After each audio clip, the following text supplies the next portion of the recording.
know, flying is definitely a passion thing. Since I can remember being a little kid, just staring at airplanes, loved airplanes. I got my first airplane ride from a friend of my dad's and remember it like it was yesterday. There's a lot of people that go into aviation for the career, and then you'll find those people that just love the pure joy of flying. We're currently in Bemidji, Minnesota at our Moberg Air Base for our Moberg Fly-In. Our fly-in here is a gathering that gets our EAA chapter together and allows people around the state, Minnesota, North Dakota, whoever wants to come in and fly with us. So this would be the 15th year of the Moberg Fly-In. Typically a fly-in is just like a car show. It's just a way to get common interest airplane guys together, whether they can fly to it or drive to it. It's a good time to converse and hang out with fellow pilots and see different airplanes. We've had everything from $4 million Kodiaks come in to experimental one-man Volkswagen-powered ultralights. So the underwing camping is what it means, under the wing. They'll use their wing as their rain cover essentially, and so if it rains, the wing will wash the water away from their tent and stuff. A lot of the older people that started aviation many years ago have stories that you can't believe are true. Their knowledge and experience that they've done in 40 years of flying. It's been a great experience of learning of what they used to do back in the day with no GPS. Now the younger generation is teaching some of the older generation of the new electronics that they have in the aircraft, and makes these flying a lot easier. Our event here, the years that it's been good weather and landed on good times, we've had up to 47 airplanes.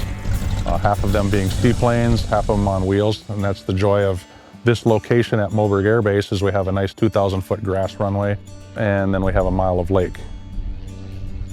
It's not too often that there's a grass strip and a water landing at the same place, so it opens up to both wheel aircraft and float aircraft for one single fly-in. So it makes it pretty unique, especially in Minnesota. There's only maybe 2 other airports that have a little bit of water nearby.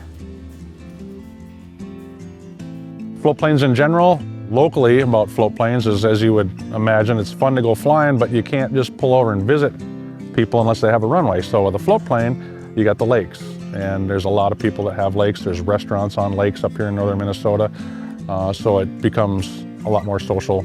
You can go places, visit people, stop.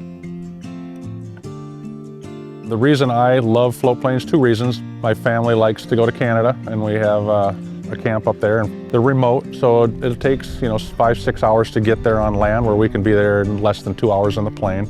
And just that freedom of not having to sit in line at the border. You do a quick land on the water and check in, and it's usually 5-10 minutes. And the nice thing about a float plane is you're always landing into the wind. So you don't have to fight those crosswinds you would on a hard surface runway. Going up in the air and flying, it's so hard to explain in words.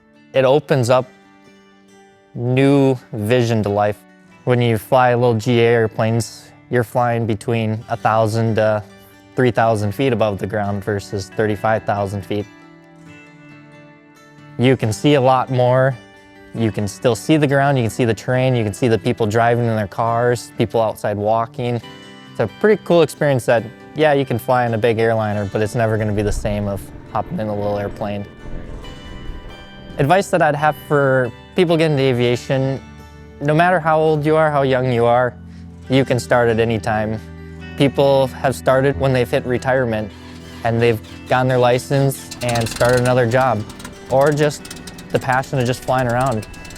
It's never too late to experience it. We're trying hard to keep it alive and grow it each year. We've been doing this for 15 years and hopefully to continue for another 15. It's always going to be the week or 2 after Oshkosh. We like to put a little time span in there for people to get home and settle in and look for another adventure.